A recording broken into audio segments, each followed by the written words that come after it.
Hello my dear student. आज इस class में हम पढ़ने वाले हैं कि प्रमाप विचलन की गणना कैसे किया जाए। साथ ही साथ अगर आपसे पूछा गया है कि माध्य की भी गणना कीजिए, तो ऐसे क्वेश्चन एग्जाम में बहुत ज़्यादा पूछा जाता है। क्लास 11 में भी अगर आप बीए फर्स्ट सेमेस्टर के स्टूडेंट हैं तब भी आपसे पूछा जा सकता है कि माध्य और प्रमाप विचलन की गणना एक ही क्वेश्चन में एक साथ कीजिए। तो कैसे करेंगे आज की इस क्लास में हम पढ़ने वाले। सबसे पहली बात तो है कि जब आपसे माध्य और प्रमाप विचलन की गणना एक साथ करने के लिए कहा जाए तो उस स्थिति में आप जो है यहाँ पर पद विचलन विधि का प्रयोग करेंगे तो आपके लिए आसान रहेगा। क्यों? पद विचलन विधि का प्रयोग से आप प्रमाप विचलन और माध्य की आधे से ज़्यादा आइटम्स की कैलकुलेशन एक साथ कर सकते हैं। जैसा कि मुझे एक क्वेश्चन मिला है कि निम्न वितरण से माध्य तथा प्रमाप विचलन की गणना कीजिए। यहाँ पर यह नहीं बताया गया है कि किस विधि से करना है, तो हम आपको पद विचलन विधि, क्योंकि जब माध्य की गणना करेंगे तो उसका फार्मूला होता है कि mean equal to A plus summation f d dash x upon summation f multiply by i. वहीं पर आप जब प्रमाप विचलन की गणना करेंगे कि sigma equal to under root, क्योंकि यहाँ पर वर्गमूल ज्ञात किया जाता है, summation f d dash square x upon summation f minus bracket summation f d dash x upon summation f का whole square multiply by i. तो यहाँ पर जो डी डैश आता है, डी डैश का मतलब ये होता है डेविएशन का भी डेविएशन, मतलब डी डैश इक्वल टू होता है डी अपॉन आई। तो सबसे पहले तो डेविएशन यानी कि विचलन निकाला जाता है और यहाँ पर डी निकालने के लिए क्या किया जाएगा, x माइनस ए, मतलब एक को कल्पित बाद मानकर पदों में से, पदों के मध्य मूल्य में से हम ए को माइनस करते हैं तब डेविएशन आ जाता है। उसके बाद यहाँ पर डेविएशन का स्क्वायर किया जाएगा। डेविएशन भी चाहिए तो अलग अलग तरीके से हम कैलकुलेट करना पड़ेगा, कुछ आइटम्स निकालने पड़ेंगे। कैसे निकालते हैं? जैसे क्वेश्चन दे रखा है, पद दे रखा है, यहाँ पर मत दे रखा है 0 to 5, 5 से 10, 10 से 5 में का अंतर है। ये जो आई हो गया हमारा कितना, 5 का हो गया। साथ ही साथ आवर्ती भी दे रखी है। इसके थ्रू सबसे पहले माध्य निकालेंगे, उसके बाद पद विचलन निकालेंगे। ठीक है, दोनों को ही एक कैलकुलेटिव टेबल में हम कंप्लीट करेंगे। कैसे कंप्लीट करेंगे वो देखिए। जैसे कि यहाँ पर क्वेश्चन मैंने टेबल में लिख लिया है, ये वो क्लास इंटरवल यानी कि मध्य हो गया, ये हमारी आवर्ती हो गई। इन दोनों का प्रयोग करके सबसे पहला काम हम निकालेंगे एक्स। एक्स का मतलब होता है मध्यमूल। बार बार मैं बताता हूँ मध्यमूल निकालने में दिक्कत होती है, तो हमें क्या करना है, जो L1 होता है और L2 होता है दोनों को जोड़ के 2 से भाग कर देंगे, कि फार्मूला होता है मध्यमूल बराबर L1 प्लस L2 अपॉन 2। आ गया। तो 0 और 5 का मध्यमूल कितना आता है, ये आता है 2.5, क्योंकि 0 और 5 होता है, 5 को 2 से भाग करेंगे 2.5 आ जाएगा। ठीक है, यहाँ तक हो गया। फिर है 5 और 10, क्योंकि यहाँ पर अगर 2.5 आ गया उसके बाद क्या करना है आपको, बार बार नहीं कैलकुलेट, क्योंकि सब में हमारा एक समान अंतर है, समान वर्गांतर है, 5-5 का है। तो यहाँ पर ही 5-5 ऐड कर दीजिए। 2.5 में 5 ऐड करेंगे 7.5, 5 ऐड कीजिए 12.5, 5 ऐड कीजिए 17.5, 5 ऐड कीजिए 22.5, फिर ही हो जाएगा 27.5, फिर हो जाएगा यहाँ पर ही 32.5 और लास्ट में हो जाएगा 37.5। ये हो गया। फार्मूले में समेसन एफ चाहिए होता है, तो ये जो फ्रीक्वेंसी है हमारे पास, इस फ्रीक्वेंसी को जोड़ देना है। ठीक है, फ्रीक्वेंसी को क्या करेंगे, हम जोड़ देंगे। जोड़ेंगे कैसे, देखिए 2 5 7 7 14, 14 और ये 3 हो गया कितना, 17, 17 और 1 18, 18 और 6 24, 24 और 8, 24 और 8 कितने होते हैं 32, 32 और 3 35 का 5 हासिल 3, 4 5 6 और ये हो गया 7, यानी कि ये हो गया हमारा टोटल 75। ये हो गया समेसन एफ, ये हम यूँ कह सकते हैं एन। एन या समेसन फंड एक ही चीज़ होता है, नंबर ऑफ आइटम यानी कि फ्रीक्वेंसी। जैसे ही हमारे पास ये आ गया, अब हमें निकालना है विचलन यानी कि डी, और डी बराबर होता है एक्स माइनस ए। हमें चाहिए ए। ए मतलब पदों के बीच में एक को हमें मानना है। कितने पद दे रखे हैं, 1 2 3 4 5 6 7 8, इन सब के बीच का आइटम मानेंगे जो बिल्कुल बीच में हो। अगर ठीक बीच की बात करते हैं, यहाँ पर 2 आइटम दे रखा है 17.5 और 22.5, तो हम क्या करते हैं 22.5 को हम मान लेते ए बराबर हो जाएगा 22.5 के बीच में से, चाहे ऊपर वाले को मानिए नीचे कोई दिक्कत नहीं है, आप जिसको मानेंगे वो सही है। ठीक है, कैलकुलेशन के हिसाब से जो अच्छा लगता है। तो यहाँ पर 22.5 हमने ले लिया, तो 22.5 को माइनस करना है 2.5। अब ये तो बड़ा है, छोटा है, छोटे में से बड़े को माइनस कर देंगे, माइनस में आ जाएगा कितना 10। 7.5 से माइनस कर देंगे, सॉरी ये 10 नहीं, कितना आ जाएगा 20, सॉरी 20 आ जाएगा। फिर कितना आ जाएगा 22 में से 7 गया तो ये बचेगा 15, माइनस का 15, फिर 22 में से 12 गया, ये हो जाएगा हमारा माइनस का 10। 22 में से 17 गया, ये हो जाएगा माइनस का 5, फिर हो जाएगा 0। और 27 में से 22 गया, कितना बचेगा 5। 32 में से 22 गया, कितना बचेगा 10। और 37 में से 22 गया, कितना बचेगा 15। ठीक है, ई हो गया हमारे पास डी। हमें नॉर्मल डी नहीं चाहिए, हमें चाहिए समय डी डैश। तो हमें चाहिए डी डैश, और डी डैश इक्वल टू होता है डी बटे आई। और आई कितना है, आई है हमारे पास देखिए 5, सब में 5 5 का डिफरेंस है। तो 5 से भाग करेंगे 20 को, 5 से 20 को भाग करेंगे माइनस का 4, माइनस का 3, माइनस का 2, माइनस का 1, 0, 5 एकम 5, 5 दूनी 10, 5 तिया 15। ये सारे माइनस के हैं, ये सारे प्लस के हैं। ठीक है, यहाँ तो हो गया।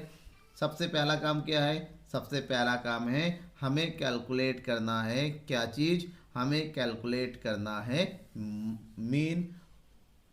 ठीक है ना, माध्य। और माध्य कैलकुलेट करने के लिए एक हम क्या करना है, बढ़ा देते हैं। ठीक है, हमें चाहिए माध्य, और माध्य निकालने का फार्मूला क्या होता है, माध्य निकालने का फार्मूला होता है, ऊपर मैंने बताया, दोबारा मैं बता दूं। यहाँ पर माध्य निकालने के लिए फार्मूला यूज़ करने वाले हम mean equal to A plus summation f d dash x upon summation f multiply by i, यानी कि एफ और डी को मल्टीप्लाई करना होगा। तो ये रहा एफ और ये रहा डी डैश, मल्टीप्लाई कर देंगे तो एफ डी डैश।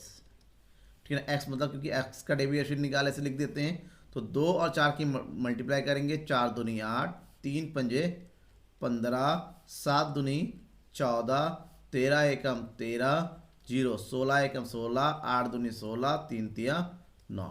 ऊपर के माइनस के आइटम 4 है और प्लस के आइटम 3 है। तो प्लस में अब माइनस के आइटम को जोड़ेंगे, 8 5 13, 13 और 4 17 और 3 20, 3 4 5, ये हो गया 50। माइनस का इधर नीचे जोड़ेंगे, 16 और 16 32, और 32 और 9 ये हो गया 41, ये हो गया 41। इनकी बचेगा हमारे पास माइनस का 9। किसका बचेगा, माइनस का 9। ये हो गया माइनस का 9, और माइनस का यूज़ करेंगे हम यहाँ पर नीचे। तो फार्मूला हमारे पास ए है, ए कितना माना था हमने 22.5 को, तो यहाँ पर लिख देंगे ए की जगह 22.5 plus summation f d dash कितना आ गया माइनस का 9, प्लस समेसन एफ कितना आ गया 75, और आई कितना है 5। हो गया, सॉल्व करना बाकी रह गया। तो 5 और ये हो गया 5 कम 5, 75 का 5, 5 कम 5, 5 पंजे 25। ठीक है, 22.5 प्लस माइनस माइनस 9, ये हो गया। अब 15 से 9 को भाग करना है, 15 से 9 को भाग करेंगे, पॉइंट लगाया, जुड़ा है, 15 छक्का 90 हो गया। तो कितना आ गया ये 0.6, माइनस करेंगे, ये हो गया 5, 5 में से माइनस नहीं होगा, करेंगे 15 में से 6 गया 9, इधर बचेगा 1, इधर बचेगा 2, 21.9। 21.9 हमारा क्या हो गया, माध्य हो गया। ठीक है, अब हमें निकालना है क्या चीज़, हमें निकालना है प्रमाप विचलन। फार्मूला यूज करना है कौन सा, summation f d dash square x upon summation f minus bracket summation f d dash x summation f का whole square multiply by i. ये हो जाएगा हमारा प्रमाप। तो समेसन एफ डी स्क्वायर चाहिए, स्क्वायर किसका, डेविएशन का, ये डेविएशन आएगा, इसका स्क्वायर करना है यहाँ पे, ये हो जाएगा डी डैश स्क्वायर। तो 4 का स्क्वायर 16, 3 का स्क्वायर 9, 2 का स्क्वायर 4, 1 का 1, 0 1 4 9 स्क्वायर। अब स्क्वायर और एफ का मल्टीप्लाई करेंगे, डी डैश स्क्वायर और 2, तो 2 और 16 की मल्टीप्लाई करेंगे, हो जाएगा F d square dash square x. ठीक है, तो 2 और 16 की गुणा कर देंगे, ये हो जाएगा 32, 9 पंजे 45, 7 चौके 28, और 13 एकम 13, 21 जीरो का 0, 16 एकम 16, 8 चौके 32, और 9 तिया कितना हो गया 27। अब हमें क्या करना है, इसको सबको जोड़ देना है। सबको जोड़ेंगे, 2 5 7 8 15, 15 और 3 18, 18 6 24, 24 27 28, 28 और 9 कितना होता है 28।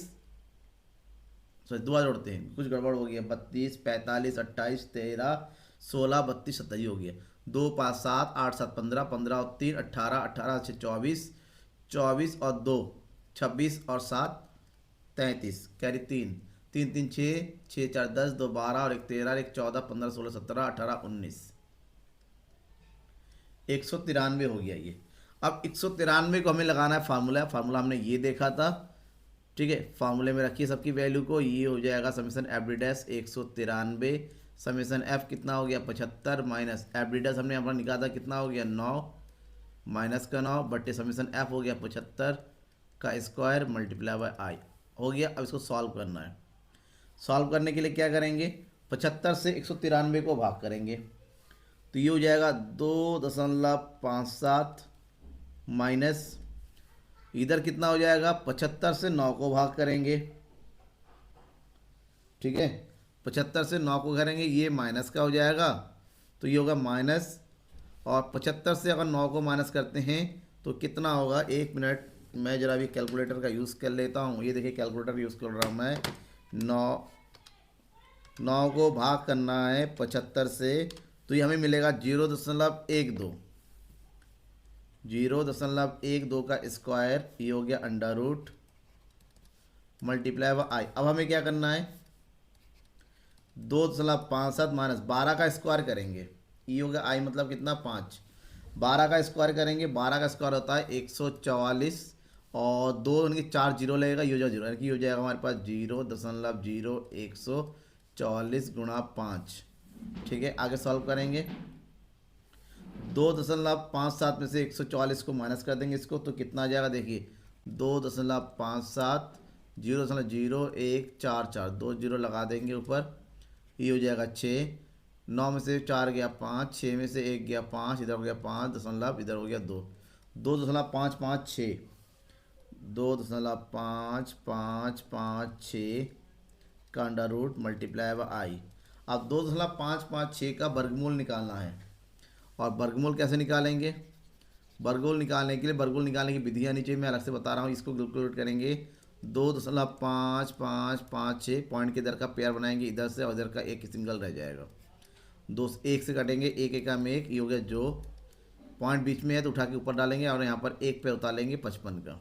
2 के आगे एक ऐसा संख्या जो है कितना हो जाएगा 5, 5 हो जाएंगे 5 पंजे 25, 5 दूनी 10, 10 2 12, 5 ऐड कर देंगे, 5 5 इधर हो गया 30, इधर हो गया 0, 5 में 2 हो गया 3, उधर से 5 6 का उतार लीजिएंगे और कितनी बार जाएगा ये लगभग कितनी बार 9 3 27, 9 बार चला जाएगा, 9 9 81, 9 3 27, पॉइंट के बाद 2 डिजिट तक निकालना होता है, हमने निकाल दिया। अब आगे देखिए 6 में से 1 गया 5, 15 में से 8 गया 7, इधर बचेगा तुम्हारा कितना 9 में से 7 गया 2, तो इसके आधे से बहुत ज़्यादा इसको एक जोड़ देंगे तो ये हो गया 9 9 18, इधर हो गया 3 318। चाहो तो एक संख्या और निकाल लो आप, एक बार पॉइंट लगाएंगे, लगा हुआ तो 2 बार जीरो लगा सकते हैं 2। अब कितनी बार जाएगा लगभग 8 बार, ठीक है। ये हो गया 8 8 64 का 4, 8 8 64 और 6 70, 8 1 8, 8 7 15, 8 3 24, 24 और 1 25, तो ये लगभग आ जाएगा हमारे पास 1.598 गुणा 5, 5 से गुणा करेंगे, 8 पंजे 40, 9 पंजे 45, 45 और 4 49, 5 पंजे 25, 25 और 4 29, 5 का 5 और 2 7, ये हो गया 7.990। ये हमारा हो जाएगा प्रमाप विचलन।